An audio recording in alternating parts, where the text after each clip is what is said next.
السلام علیکم ورحمۃ اللہ وبرکاتہ ناظرین۔ السلام۔ میرا محترم شیخ صاحب سے یہ سوال ہے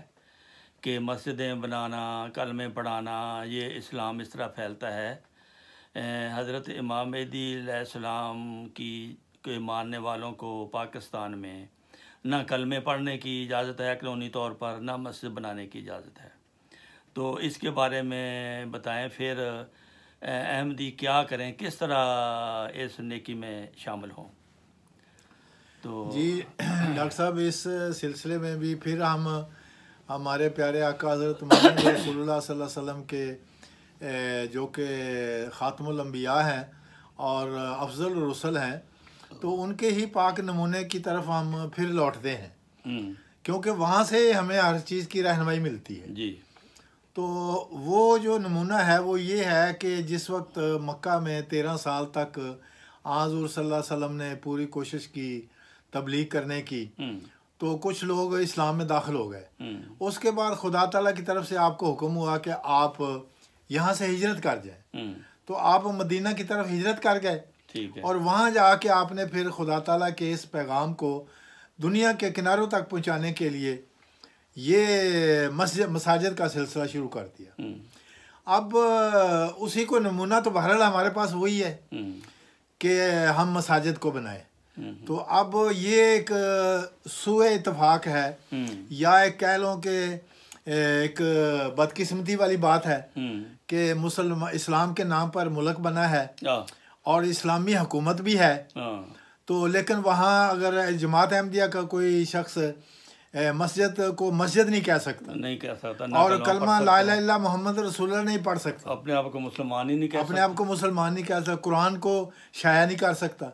تو اب اس کا ذریعہ پھر یہ ہے کہ خدا تعالیٰ نے پھر اس رسول پاک صلی اللہ علیہ وسلم کے نمونے پر چل کر کہ وہاں سے ہجرت کر دو، ہجرت کر جاؤ۔ تو حضرت مرزا غلام احمد قادیانی علیہ السلام کو اللہ تعالیٰ نے ایک الہام کیا کہ داغ ہجرت، کہ آپ اگر اسلام کو دوبارہ اسلام کا ریوائیول کرنا چاہتے ہیں، اسلام کی تجدید کرنا چاہتے ہیں، اسلام کو دنیا کے کناروں تک جہاں نہیں پہنچا وہاں پہنچانا چاہتے ہیں، تو آپ کو ہجرت کرنی پڑے گی۔ اچھا، تو چنانچہ اس رسول پاک صلی اللہ علیہ وسلم کی اطاعت اور آپ کے اس اسوہ حسنہ کو کامل طور پر اپنے آپ کو ہم نے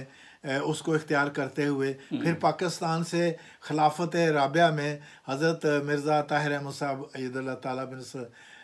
کی رحم اللہ کی اقتداء میں جماعت نے وہاں سے ہجرت شروع کی۔ اگرچہ اس سے پہلے بھی کچھ لوگ یہاں اپنے بیرونی ممالک میں آ چکے تھے، لیکن ایز اے جماعت کے طور پر خلافت نے پھر خلافت کی اقتداء میں جماعت احمدیہ نے غیر ممالک میں آ کے تو ہجرت کی، اور وہاں پہ آ کے سب سے پہلا کام جو شروع کیا وہ مساجد کی تعمیر۔ ہاں جی، اور آپ دیکھیں کہ بیت الفتوح کی لندن میں حضور نے آ کے تو وہاں پہ ہجرت کی، اور حضور نے سب سے پہلا کام آپ نے یہی اپنی جماعت کو اکٹھا کیا، ان کو بات سمجھائی ساری کہ پاکستان کے اس حالات کے مطابق مجھے ہجرت کا جو ہوا ہے، ہجرت کی ہے ہم نے، تو ہم اب خدا تعالیٰ کے اس پیغام کو، قرآن کو ساری دنیا میں پہنچانے کے لیے ہمیں اپنے مسجد جو ہے وہ بڑی وسیع کرنی پڑے گی، کیونکہ ساری دنیا نے اس میں آنا ہے۔ مسجد فضل تھی چھوٹی سی، اس وقت تو مسجد فضل تھی، بالکل چھوٹی سی تھی، ہاں، لیکن آپ یہ دیکھیں کہ وہ بھی اصل میں خلیفہ ہمارے جو مرزا بشیر الدین محمود احمد صاحب سے، انہوں نے یہاں آ کے اس مسجد کی بنیاد رکھی، لیکن یہ دیکھو کہ اس وقت یہ ظلم نہیں تھا۔ اس وقت انہوں نے دنیا کے سب جو فرقے جماعتیں تھیں اسلام کی، وہ ساری ان کو دعوت نامے دیے، غیر مسلموں کو بھی دعوت نامے دیے۔ تو اس مسجد کی تاریخ جو ہے وہ بتاتی ہے کہ اس میں اس وقت جتنے بھی مسلمان فرقے موجود تھے، بلکہ نان مسلم بھی جتنے تھے، وہاں قائد اعظم بھی گئے ہوئے، وہاں قائد اعظم بھی وہاں اس جگہ پہ گئے ہیں، چودھری ظفر اللہ خان صاحب وہاں تشریف لے گئے، سعودی عرب کے شاہ فیصل وہاں تشریف لے گئے۔ تو اس مسجد میں پھر حضرت خلیفہ ثانی رضی اللہ تعالیٰ نے اس کی بنیاد رکھی، اور خلیفہ ثانی مرزا بشیر الدین محمود احمد جو کہ مسیح موعود علیہ السلام کے فرزند تھے، انہوں نے وہاں جو تحریر اس تاریخی موقع پر لکھی،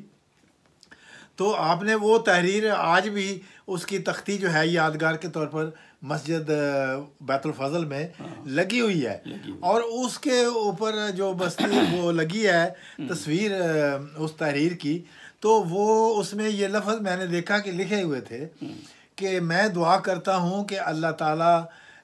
یہ اس بات کی توفیق عطا فرمائے اس مسجد کو، اس مسجد سے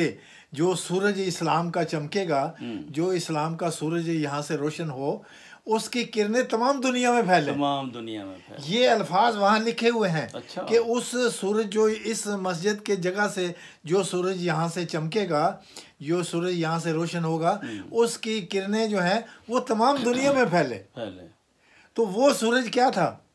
وہ خلافت کا وہ نظام تھا، وہ خلافت کا وہاں نظام پہنچا ہے، اس کے ذریعے سے قرآن کی وہاں پھر اشاعت شروع ہوئی، اور اسی جگہ پر خلیفہ رابع ان کے آگے جو اولاد ہے، خلیفہ رابع مرزا طاہر احمد صاحب بھی وہاں ہجرت کر کے جب پہنچے تو آپ کو اللہ تعالیٰ نے توفیق دی کہ آپ ایم ٹی اے کا آغاز کریں، یہاں سے اسلام کا سورج چڑھنا ہے، سورج چڑھا ہے اسلام کا، اس کی کرنیں ساری دنیا میں پھیلنی ہیں۔ بالکل۔ تو اب ڈاکٹر صاحب آپ مجھے یہ بتائیں کہ ہم پھر اسلام زندہ باد، نعرہ تکبیر زندہ باد، اور محمد رسول اللہ صلی اللہ علیہ وسلم زندہ باد کے نعرے ہم کیوں نہ پھر لگائیں، اور لا الہ الا اللہ محمد رسول اللہ کا ورد ہے اسی مسجد سے جو خلافت کے اس ہجرت کے نتیجے میں وہاں بنی، اسی سے آج وہ ایم ٹی اے کا جو ایم ٹی اے کے ذریعے پوری دنیا میں اسلام کا میسج آ رہا ہے، اور یہی دراصل محمد رسول اللہ صلی اللہ علیہ وسلم کا مقصد تھا مساجد کو تعمیر کرنے کے لیے۔ پھر خلیفہ رابع کے اس برکت، خلافت کی برکت سے یہ جو مساجد جو تعمیر ہوئی، بیت الفتوح تعمیر ہوئی، اس کے بعد پھر برمنگھم میں مسجد برکات ہوئی، پھر ہارٹرے پور میں مسجد عطا ہوئی، جرمنی میں آپ نے 100 مساجد، اور جرمنی میں آپ نے 100 مساجد کا منصوبہ یہاں پیش کر دیا، اور اب یہاں پہ بھی 70 کے قریب مساجد جو ہیں وہ تیار ہونے والی ہیں، ہاں جی، 56 تو تیار ہو چکی ہیں، اور 10-12 اب تیار ہی ہیں تقریباً، وہ بھی۔ تو ان ساری مساجد سے مسجد نور یہاں کی زندہ مثال، یہ ہماری مسجد مبارک اس کی زندہ مثال، اور یہ بیت الصبوح جو ہے یہ اس کی زندہ مثال، ہاں جی، تو یہ برلین کی مسجد خدیجہ اس کی زندہ مثال۔ تو یہ کوئی ہم یہاں بیٹھے گپے نہیں لگا رہے، یہ ہم ایک آپ کے سامنے نمونہ ہم بیٹھے ہیں جرمنی میں، اسلام کی خدمت کر رہے ہیں، اسلام کی خدمت خدا کے فضل کر رہے ہیں۔ تو اسی اسلام کی اس خدمت کے نتیجے میں یہ مسجدیں اب ویسٹ افریقہ میں جو وہ بھی وہاں آپ کو نظر آئیں گی، افریقہ میں بہت بس ہر جگہ پہ۔ میں حیران ہوں، سیرالون میں 1100-1200 مسجدیں، 1100-1200 مسجدیں، اور ساری جس سڑک پر آپ گاڑی پہ اوپر چڑھ کے جائیں آپ کو مسجد نظر آئے گی، کوئی مسجد ہے، کسی بھی نماز کا ٹائم ہو تو آپ وہاں گاڑی کھڑی کر کے آپ اپنی مسجد احمدیہ لکھا ہوا ہے، مسجد احمدیہ۔ اور یہ ایک عجیب بات ہے کہ وہ سیرالیون والے تو بیچارے اپنی خرچے سے غریب لوگ ہیں، وہ بھی وہاں مسجدیں بنا رہے ہیں، لیکن اب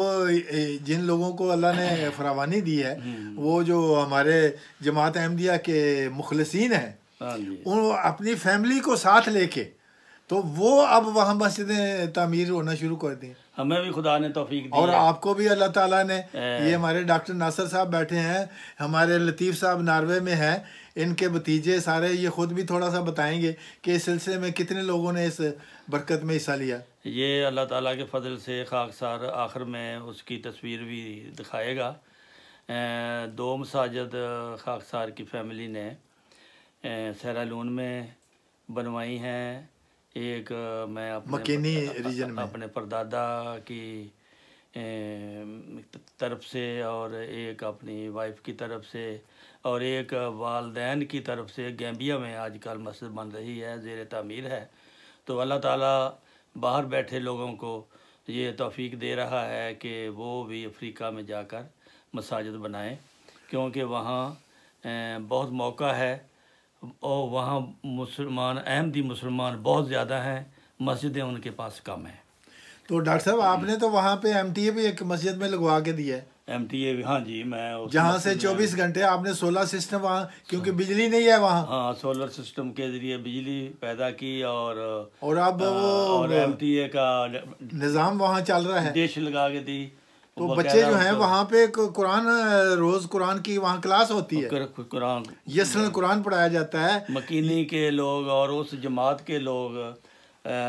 بیت عبد القادر کی جماعت کے لوگ بہت خوش ہیں، اور 5 نمازیں وہاں باجماعت ہو رہی ہیں، اذان ہو رہی ہے وہاں، اور یہی اذان اللہ اکبر۔ جب کوئی پروگرام ہوتا ہے تو وہ ضرور ہمارے لیے دعا کرتے ہیں۔